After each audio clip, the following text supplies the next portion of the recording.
Hello and welcome to Living with an E36 M3, proudly sponsored by BOTB, where you can win yourself this car for the price of a water flange gasket for this car.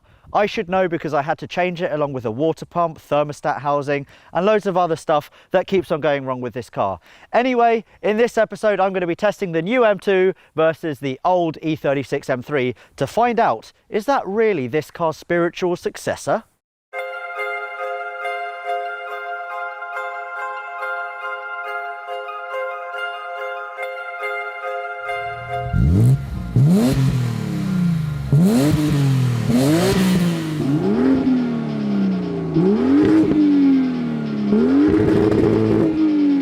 Why do you do this to me, my lemon? As you can see, this used to be my fan that used to be attached to my viscous coupling, which I fixed yesterday, and then it unfixed itself because it clearly doesn't want to be cooled down, and you can see lots of remnants of fan there. Everything has been eaten. So what I think has happened is that this shroud has maybe come slightly loose and it's just eaten it. But all the belts look okay. The radiator looks alright. The shroud itself is fine. So I don't quite know how that's happened. If you're still thinking about buying an E36 M3, don't.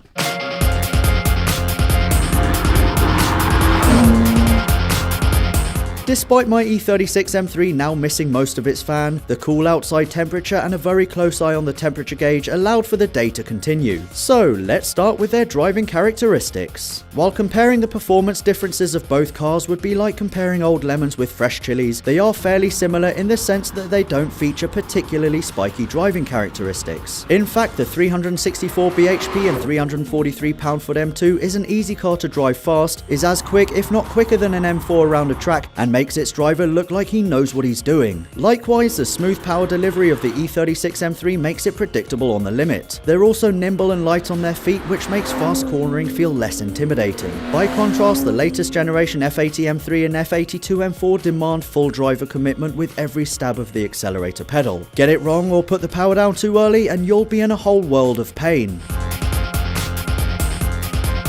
Because of occupant and pedestrian safety regulations, newer cars get fatter, longer, wider and taller through their generations. There are of course exceptions to this rule, like the MX-5 Miata and the mighty Lada, but if you look at the E36 M3 and the M2, you'll notice that these two cars follow the same general trend. In fact, at 4.5 meters long, 1.85 meters wide and 1.4 meters tall, the M2 is considerably bigger than the 4.4 meter long, 1.75 meter wide and 1.3 meter tall M3, despite the fact that they are and were considered pretty small cars.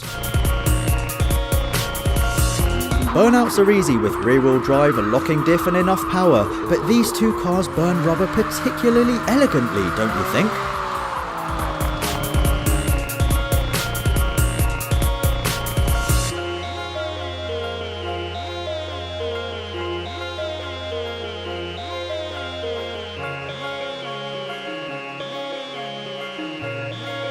Of all the M3 generations, it's the E46 that I think is the best because everything on the car works so perfectly together. It feels like the world's most satisfying handshake where both hands make epic contact, use the same reassuring force, and pull away at exactly the same time. For me, the current M3 and M4 are too much of a turbocharged handful to be enjoyed by normal drivers, which is why the M2 fits the bill as modern-day E36 M3 much more nicely. But that's not to say that they're perfect, because unlike the E46 M3, both cars take time to learn, live with and understand. And while you might not fall in love with them immediately, they'll soon crawl under your skin, and in the case of the E36, will also likely spank you for all your savings to the point of tears. BMW isn't known for making the best manual gearboxes, and while it pains me to say it out loud, the throw in the E46 M3 is far too long for a car of its caliber. Even the E36 has a more pleasing throw, which makes it similar to that in the M2. In both these cars, you can change gears quickly and accurately, making them pretty nice to use, although the M2's shift does have a bit of a rubbery feel to it.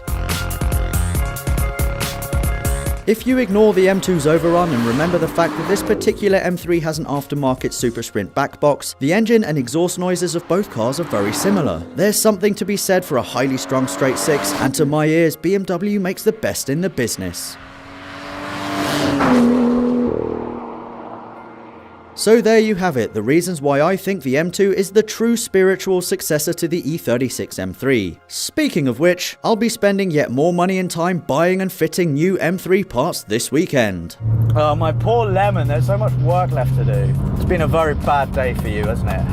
It's been a very bad few months. So sad. It's sad, so sad, so sad. It's a sad, sad situation. I should have bought the E36 M3 instead. But I didn't, because I'm an idiot. And with that, I'm going to hand you guys over to Christian from BOTB.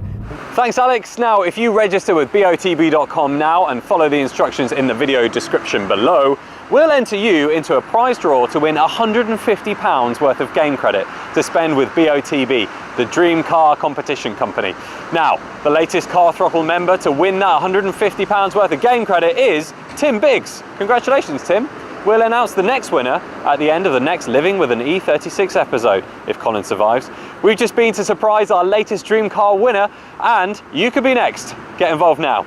Come on, foot flat on the floor. Bit of oversteer, a lot of oversteer. Oh dear, oh dear. Come on. In. Wow. Time for the M3 is 40.56. 40.56, okay.